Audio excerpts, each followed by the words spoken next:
fiction, science fiction, horror, fantasy, crime, LGBT, thriller. You have now entered the House of Mystery with your hosts, Eric Shapiro, David North Martino,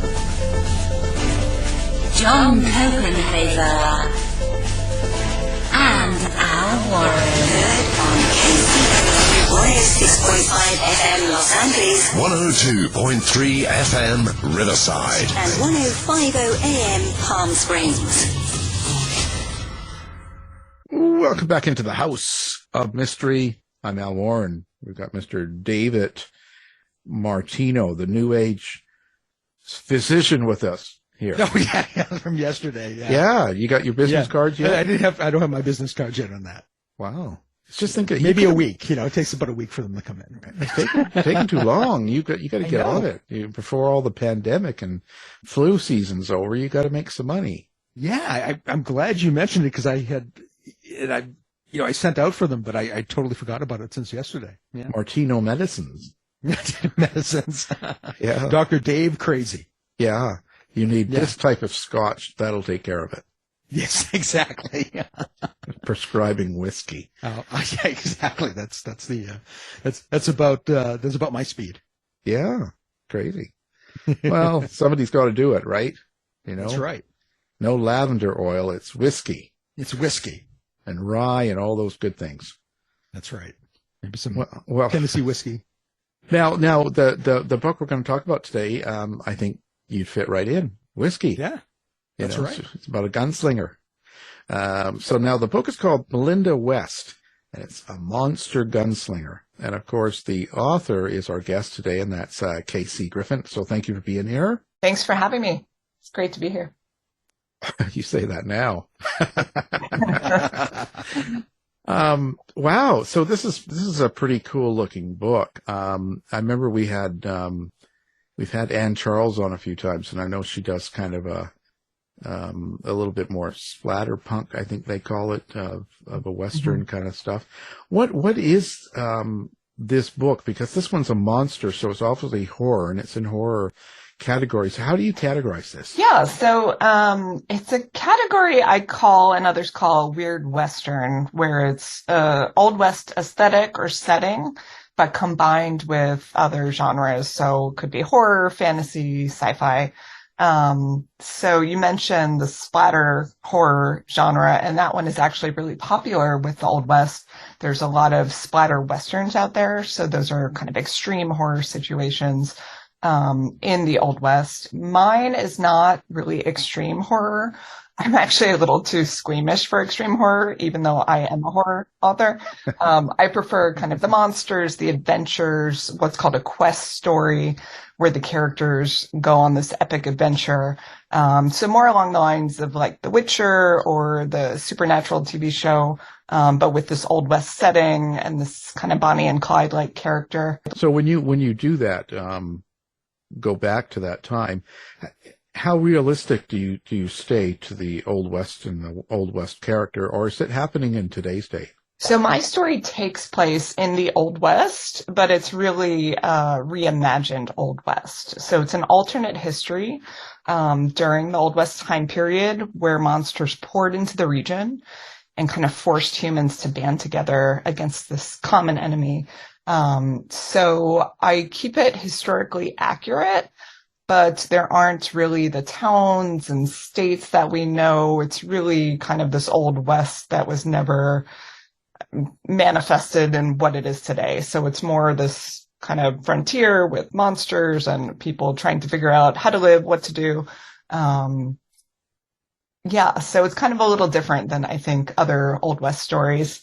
Well, this isn't, or at least doesn't seem to be the first time you've written in the weird Western genre. It looks like you've done some short fiction in that. And what makes you interested in the weird Western subgenre? Yeah, that's a great question. I wasn't that interested in kind of the Old West period for the longest time. And It wasn't until I started playing a card game, actually, called Doomtown, which is based on the Steadlands universe, which is a pretty popular kind of Weird West world with zombies and whatnot. But this game had all of these really interesting characters, including a lot of women characters that were gunslingers and lawmakers and whatnot. And I had not really seen the Old West with that variety of characters. Usually you picture kind of the stoic cowboy, these archetypes that are really kind of embedded in the Old West genre. So it kind of sparked my imagination. I started writing some of the official stories for the card games. And then from there, I wanted to create my own Weird West universe. And I had this idea for this couple, and I wanted to sort of reverse the trope of the stoic cowboy and make it kind of a female stoic gunslinger, and her partner, Lance, who's kind of the opposite. He's easygoing and charming, and they kind of created this fun juxtaposition. So for these short stories, they're going off on these adventures, fighting monsters, and they were very well received and published internationally in magazines and anthologies. So then I thought, okay, there's enough people interested and enough to this world that let me try a novel.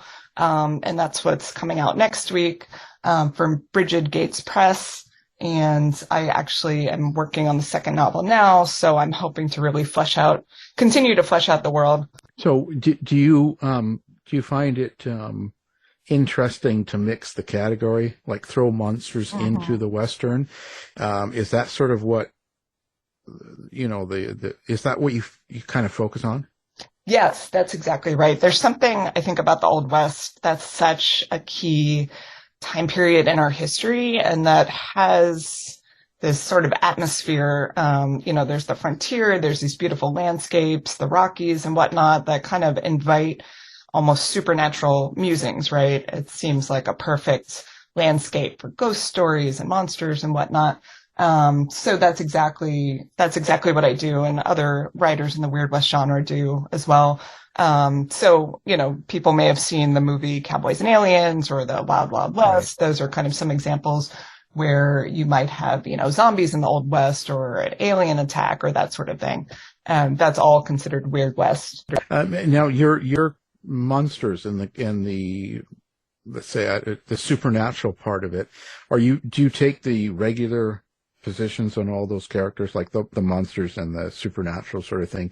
Is that created as well, like reimagined, or do you take the typical storylines? Oh, so I create my own monsters, and I actually look to kind of nature and the animal kingdom for inspiration.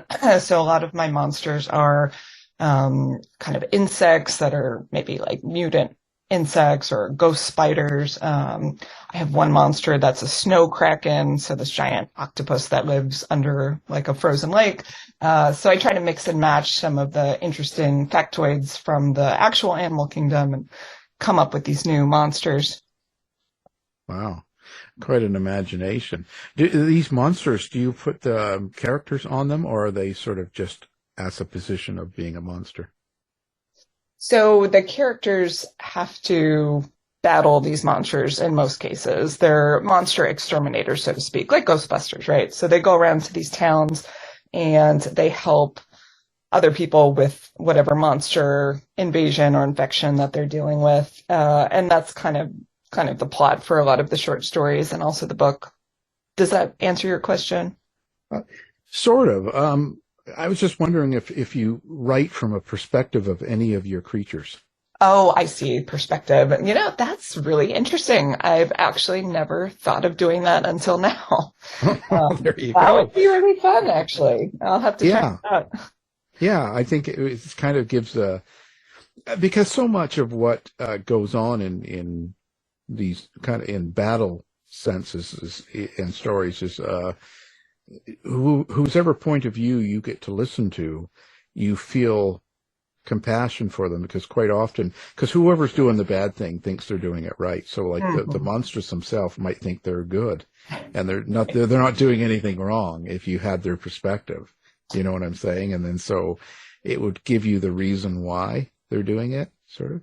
Yeah, I love that. And actually, I try to have that perspective a little bit in terms of sometimes the characters feel a little guilty when they're exterminating the monsters, but then they tell themselves, oh, it's like killing a nest of cockroaches. We have to do it. But that's actually a little bit of a source of conflict for the characters. That's really kind of interesting. But yeah, having the perspective from the monster would be fun. Yeah, it always, because it'll change the reader's mind overall when they're reading a story, I think. But now your main characters, like Melinda West, where does she come from? It's a great question, and I was thinking about this last week. And I didn't really base her on anyone I know personally. It was more, what would sort of the ideal friends I would want in this kind of situation look like in terms of being, brave and loyal. But also that archetype I mentioned earlier, the stoic cowboy that you see in a lot of old Westerns, what would that look like? Kind of gender swapped and also in this monster setting.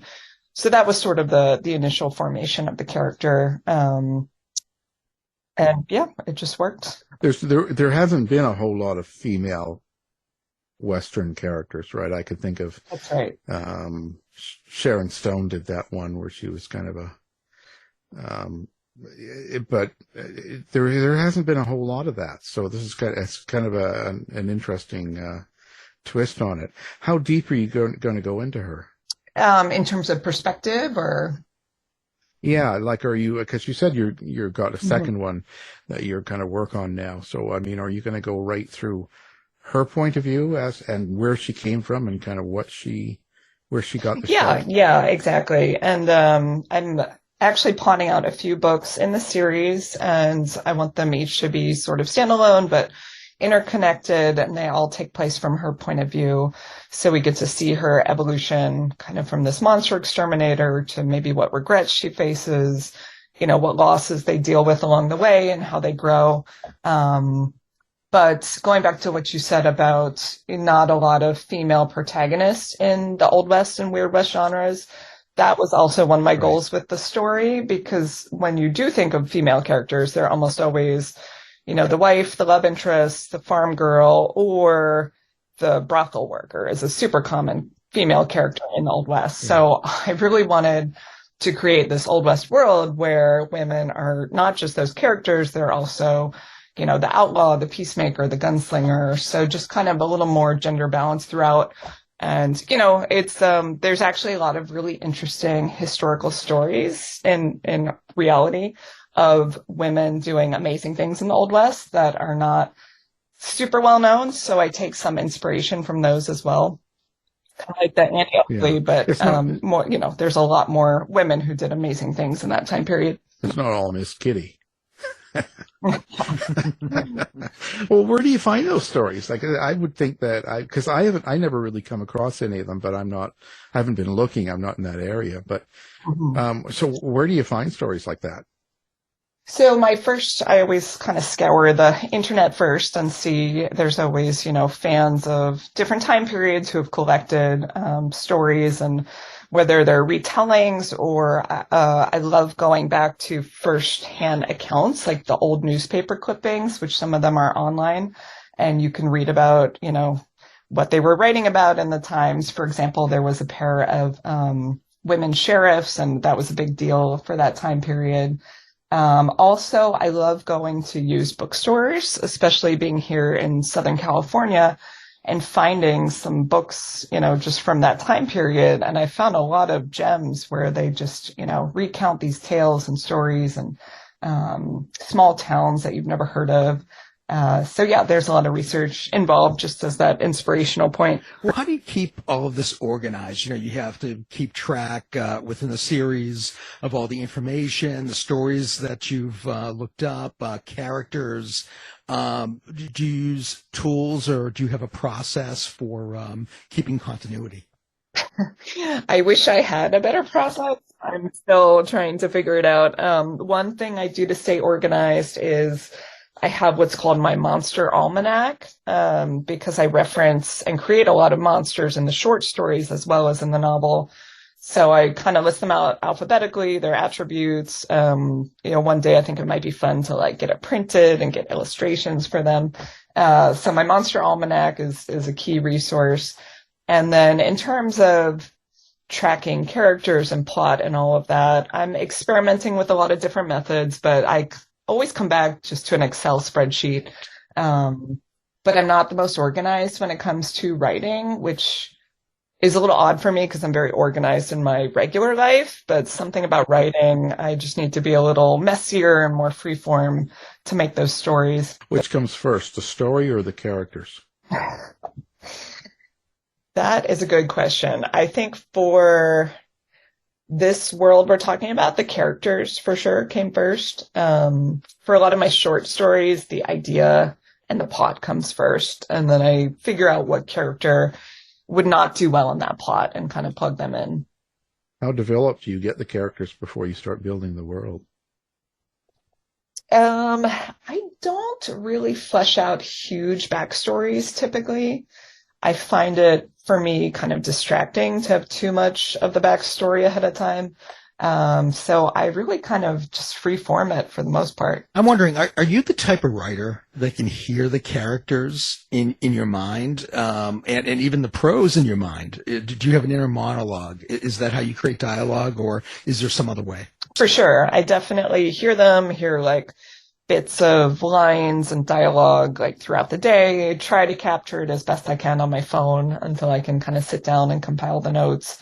For dialogue for old Westerns, it's a little different than other stories, right? Because you have these kind of fun sayings and dialect that's used in the Old West. But I really try to balance not getting too into the dialect because I find it can be a little distracting. And it can also border on corny a little bit if it's not done well.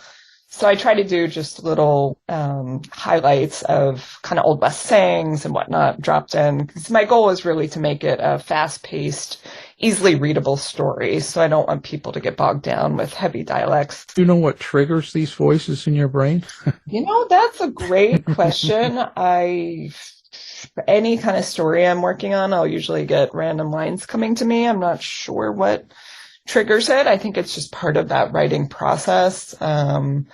It's helpful because then when I sit down to actually write, I have these notes I can refer back to and kind of expand upon, right? And you hear a lot of writers saying they have ideas in the middle of the night and forget them in the morning. That happens to me too, and I try to jot it down as best I can. It doesn't always work out, but I figure if I can capture at least 90% of it, then I'm probably in good shape. Yeah, that's what I mean by trigger. I mean, does it just happen? You're driving down the road and all of a sudden someone starts talking to you and then you start doing weird things or just... Yeah, I think something about driving is a common one. And this is for lots of writers, right? Driving, shower, basically when you're doing something maybe monotonous and your mind is bored or, something happens and you're just open to whatever those lines are that come through. The challenge is to capture them because they are very hard to remember an hour later. Well, as long as you're not walking in the shopping mall and start yelling and talking to yourself and then getting your phone and recording yourself, that's nothing too far out. Which one of these characters do you feel closest to? So definitely not the main characters because I would feel very afraid of those monsters and not want to be near them. I actually love this question. Sort of a similar question is what kind of character would you be in the Old West or the Weird West? And I would probably be kind of the storekeeper, owner of the shop with all the knickknacks and whatnot and keeper of knowledge, maybe a librarian or something to help the main character out when they run into a obstacle. I think that's probably what I'd be. A lot of authors say that there a lot of themselves is in the main characters, but if you're not really thrilled, like you would be scared of the main characters, how much do you think of yourself goes into these characters, like Melinda West, for instance? Right. I think that's a good point. We all share some attributes with some of our characters, right? Otherwise, they probably wouldn't come to life the same way.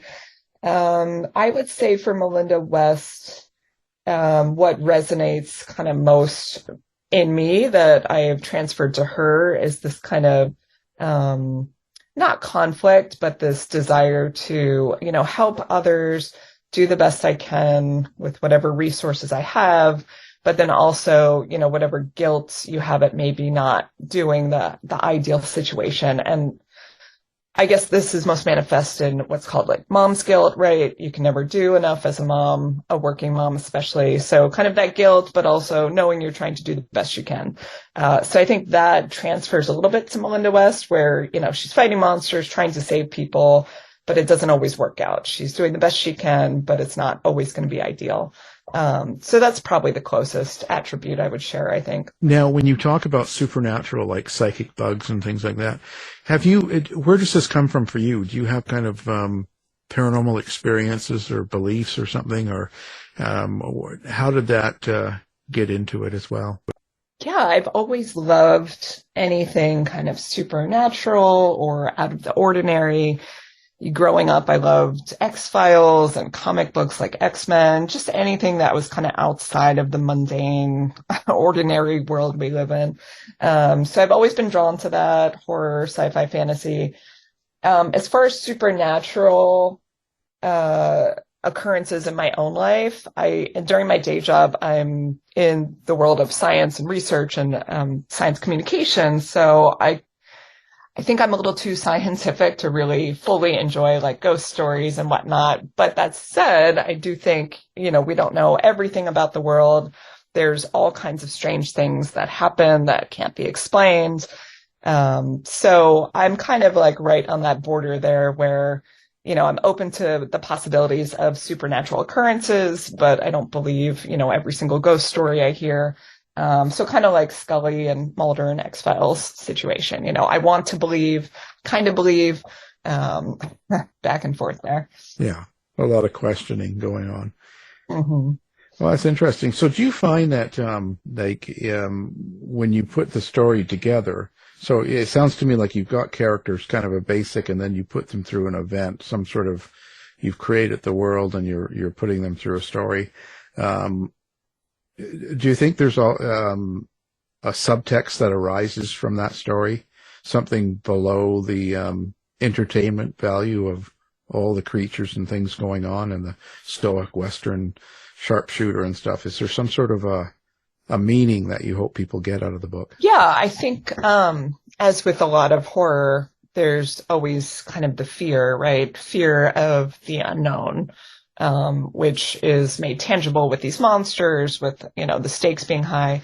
And that's kind of what we're always dealing with. And especially, in today's society, right? There's so much unknown. There's so much conflict. So there's a lot of fear and anxiety. So in this world, it was sort of nice to just have these tangible monsters to attack, take care of, eliminate, problem done. But of course, it's never that simple. And even in the story itself, the monsters maybe aren't as evil as the characters think they are. So I guess the book kind of gets at that complexity of, evil versus good versus what the average person can do about it. And then, fear of the unknown. The monsters are unknown in that case, but they can stand in for all kinds of, parallels. And then actually in my second book, they're dealing with kind of the supernatural virus, which reflects a lot of my fears about, our recent issues with the pandemic and not even the virus itself, but how people react and whether they come together or not. So there's a little bit of that in the second book as well. Well, having a science background, did you find it difficult to transition to writing creative fiction? Or did you find that it was just came natural to you? So I had started creative writing when I was a kid, actually. I was always writing stories. And then in my 20s, when I was looking for what I wanted my career to be, I started off working in a lab as a scientist, found it wasn't really for me, but that I really liked communicating about science. And I had the background to understand, the technical details. So I studied what's called science journalism, which is where you are taking dense scientific concepts and translating them for the public. and writing about them in engaging ways. And that kind of nonfiction journalistic writing was very helpful to be trained in. And it actually influenced my creative writing in that I learned to be more succinct. I learned to be able to kind of get to the point, keep the action moving. So yeah, it was interesting how I went from creative writing to nonfiction and then kind of balancing both now. It's been wonderful to be able to write in my day job, but then also creatively. I wonder, like when you mentioned that earlier about being in the science and kind of, doing the second book and talking about how people come together, or would they, and stuff. Would the way people behaved during the real pandemic, did that sort of surprise you, and does that open your eyes on how you're going to write these characters? I think so. So part of, I think sci-fi stories, if you think about apocalypse, end of the world stories, a lot of them were about how people came together against a common enemy, right? Like Independence Day, the movie, or whatever. But as we saw in the pandemic, humanity is much more complex than that, right? We have politics, we have varying information, and of course, people are going to think different things and not all come together necessarily. So I think that was pretty eye-opening, depressing in a lot of ways, but definitely good fodder for characterization and writing about kind of parallel situations like that. Yeah, because in a way it makes you, because you're forced with seeing how people really react or how they behave, I guess, during such an event, right? So that kind of, I guess, so it'll probably flavor your second book somewhat. I think so, for sure. Yeah. Yeah, it's interesting. It was a sort of shock to me in a way, how much it happened, but, interesting too, Yeah. How do you know when the book's done when you're writing it? Like what is it that, triggers for you that you kind of go, yeah, that's it? I usually have the ending in mind already. So it's really just getting to that point and fleshing out kind of all the steps that happen in between. I always kind of want it to be over sooner than it is, but I'm getting better about going back and fleshing out scenes, especially. I think I'm so used to journalistic writing and short story writing that writing the novel, it was actually hard for me to expand to that novel length at first. So I think for the second time around, I'm much more mindful of, okay, I can take my time. I can really explore these different scenes, but also keep the action moving. Well, now that you've had time to explore novel writing, do you find that you consider yourself more of a natural short story writer, or do you feel that you're more of a natural novelist? Do you have a preference now that you've done both? I really enjoy both. And as a kid and teenager, I wrote mainly novel-length stories. I mean, none were published, obviously, but I always kind of naturally wrote long. But then I wrote short stories as an adult as a way to come back to creative writing and really hone that skill, which is very different than novel writing. So right now, I would say I really enjoy both, and there are big pros and cons to both. I think to make it as an author in terms of, getting people to read your work, the novel is really key. And it's interesting too, the reactions I've had when I share that I have a debut novel coming out. People get really excited, friends, family, associates. But they were not that excited when I had a short story coming out. They were supportive, but it wasn't the same. So I think, for writers, it's nice to explore both, but the novel is kind of the core, I think, especially if you want to make it as a, full-time or regular author. You really need the novel. Well, where did it start for you? Like what made you get into writing? I wrote pretty much as soon as I had learned how to write, and I was trying to remember what age that was. I don't know if that's 8 or 9. Whenever you can actually write out a story, I had always just written tales. I had one of my early stories was about a girl who shrunk down on a paper airplane and flew around. And I had a teacher who would read these stories to the class, and she would always read my stories, but they always ended the same way, which was the line, "It was all a dream." because I was a kid, right? I didn't know how to end a story, but I used it so much that at one point, the whole class said the line at the same time, and it was kind of a shock to me, and made me realize, okay, I need better endings for my stories. What do you think the hardest part of writing a book was? Oh, there's a lot of hard parts to it. And I think it really differs from person to person and from book to book.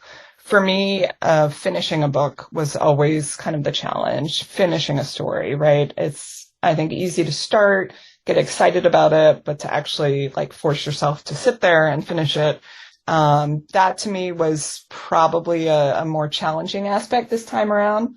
But it's incredibly rewarding, right? Because the story is not a story until it's done. So you have to finish those tales. And then, the publication process is very long. There's always a lot of rejections. So it can be, I think, frustrating for anyone. But I was used to kind of that process from short stories. So it's really just about perseverance and keep trying, and eventually you'll find that publisher that loves the story as much as you. Yeah. Well, you could always stick your Melinda West on them. What's a good book for you? What do you like, and what do you like about certain books, and what makes it good? So for me, I want to be entertained. I don't want to have to work too hard to read the book. I think some books is okay, and I've done plenty of classes where we're studying, hard to read books, but at this point in my life, I just want a story that's entertaining. And I also want something that is not lazy, so not relying on a lot of stereotypes or the same old kind of plots that we're used to. So something hopefully entertaining, but somewhat original. Those would be my two big things I would love to see in a book. Who do you like to read, or do you? Oh, so many. It's and I jump around quite a bit. I read horror, sci-fi, literary. There's a lot of amazing authors in the horror indie community who are great, way too many to name. But I would say as far as writing inspirations, I've enjoyed the work of Octavia Butler for sci-fi, Margaret Atwood for literary, William Gibson had a big influence on me for kind of the cyberpunk sci-fi. And then if I had to pick a book that kind of exemplifies those two aspects I was talking about, entertaining but also original, I would have to point to the Hunger Games trilogy. I just think she did such an amazing job of creating this world and story that is so addicting. You can't put the books down, but that also has really big themes and is original compared to kind of other books coming out at the same time. Yeah, makes a difference. Now, so what is your structure when you sit down and write? Because you talk about that, how you said you're a little bit messier and you're normally really organized. So are you sitting down and outline? Can you structure your day and say, well, I'm going to write 2 hours today and do so many words, and you're all sort of set up like that? Or is it a complete ad hoc, just a total at will, whenever? It's kind of both. I wish I could sit down and say, I'm going to write, 5,000 words in 2 hours. I have two small children. One is an infant, and a full-time job. So it's hard to plan exact writing time and also word count, because I don't know what kind of mental state I'm going to be in. Am I going to be super tired or stressed or whatnot? But then again, it is helpful to have some goals, so that, months go by and nothing's been written. So I try to have at least some guideposts. So, I'd like to write maybe 5,000 words this week, give myself a break and not have to do it every single day if I can't. In terms of kind of organizing and writing, I just have a very basic Excel list of rough scenes. I wish I was more of a plotter. You have some writers who can get out the index cards and have all their scenes and all the conflicts, and I love that. But every time I try to do it, it just creates kind of a mental block for me. So one method I do enjoy is the snowflake method, which is where you kind of come up with your 3 big disasters for the story and you kind of snowflake out the bigger parts of each of those disasters. That to me is very helpful because it gives me some guidance, but not, very specific things I have to do every scene. Was the stress and stuff, like when you're like during the pandemic, you must have been writing a lot of this and doing some of the work. So did that sort of, do you think, soak into the story? Did it become darker because of what's going on around you, or can you totally shut that off? I think it actually became lighter in a way because I was so stressed out, as we all were, that I wanted kind of pure escapism. And, creative writing is great for that. So I wanted to create this world that I could be immersed in that was not our own kind of time period and world, and create these monsters that were, could be dealt with. So it was kind of, and I wanted it to be somewhat fun to read, not very heavy and dark like some horror. But obviously there are monsters, there's tension, but there's also fun moments, lighthearted moments. And really, I just wanted to create a fun kind of monster adventure. Right. So there's some humor in it. Yeah, for sure. There's some quipping of the characters, and I wouldn't call it a humorous book, but there's definitely lighter moments. Do you try to be careful on where you work the lighter, funner moments in, or do you just sort of let it go? I think some of it's organic, right? Wherever I started to maybe feel like the story was getting too heavy or too stressed, to maybe have a lighter moment there. Similarly, in the first draft, one of my readers said, "Oh, I feel exhausted reading this. The characters never rest. They never sleep." So that was also, I went back and put in some moments where they could regroup. And then in those moments, there might be some lighter kind of dialogue. Do you ever have a problem writing about some of the more horrific things in a book? When people are getting killed, or because you're dealing with monsters and things like this. So when you write about some of the more darker elements, does that sort of, that give you a struggle at all? I wouldn't say a struggle, but I don't go too deep into very disturbing moments. And some horror does this and does it very well. But for me, it's really, I want the reader to end the book feeling not happy, but not completely depressed or disturbed, but more satisfied. Like they had a fun, interesting adventure, with scary moments, right? But in terms of monsters, gore, characters dying, that of course has to happen in some cases. And I try to write about it in a way that's maybe more emotional than visceral, if that makes sense. Right. Wow. So now, do you like interacting with fans and readers on social media? Do you have all that set up, and do you have a website? Like, where do people find Casey? Yeah, so I'm on all the social media platforms as Casey Grifant. No spaces or dashes or anything. And I'm on there, love talking to people, other writers, horror fans. There's a lot of very active communities, Facebook, Twitter, TikTok, Instagram. And then I also have a website and a monthly newsletter, which is just at caseygriffin.com. Perfect. Of course, we'll have that up on the website as well, so people can find you easily. One click. So what are you doing on TikTok? You do some dancing and have an animal with you or something? Or? No, I'm still trying to figure out TikTok, but I like to do teasers for books, and I also like to show what books I'm reading. And TikTok's a very interesting social media platform.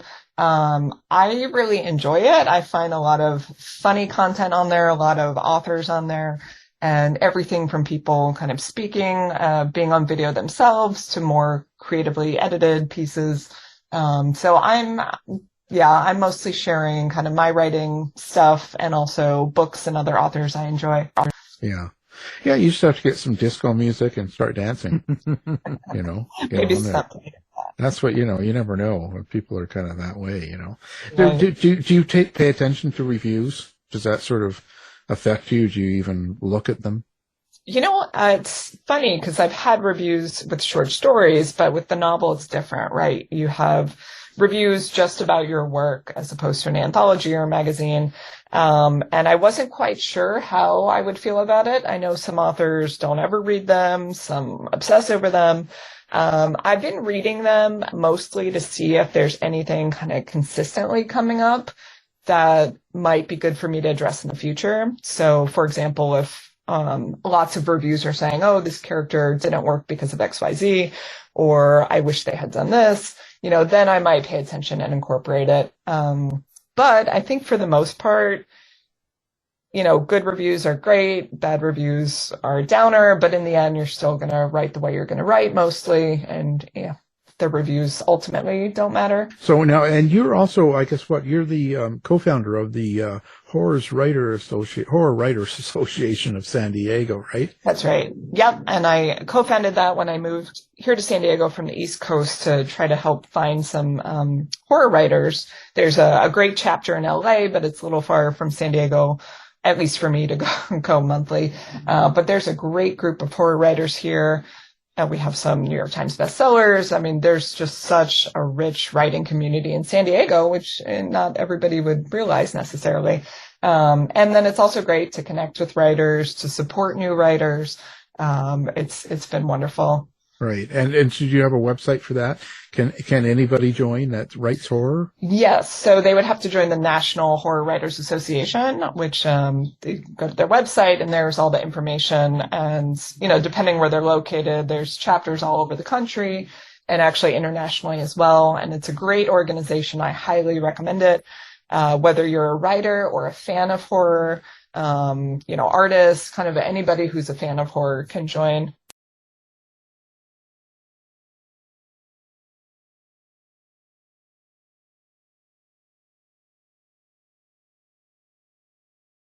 That's right. I had written some, it's called kind of the card flavor, so background stories to some of the cards that came out for the Doomtown game. That was a few years ago when I was playing competitively, won some regional tournaments, and then became involved in writing. And that was a really great experience because it was kind of my first foray into Weird West writing, and eventually gave me the inspiration to create my own world. And so there's a lot of people that buy those card games, like they do really well? There's definitely a dedicated community of players. There's so many great card games out now, and I used to play a lot more before I had children. But the card game world, there's just creative worlds. There's really fun game mechanisms. It's something I really enjoyed and hope to get back to someday. Maybe when I retire, we'll see. Yeah. Yeah. You get doing too much, that's how it goes, Well, it's been a pleasure, and we've enjoyed having you on. The book we're talking about is Melinda West, Monster Gunslinger, and the authors are guest, Casey Grifant. So thank you for being here.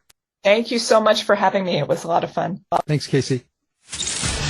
You've been listening to the House of Mystery radio show. To find out more about our guests, hosts, or shows, go to www.houseofmystery.com. Show's over for now. Was it as good for you as it was for me? Well, good night. This has been a production of Something Weird Media. I'll be back.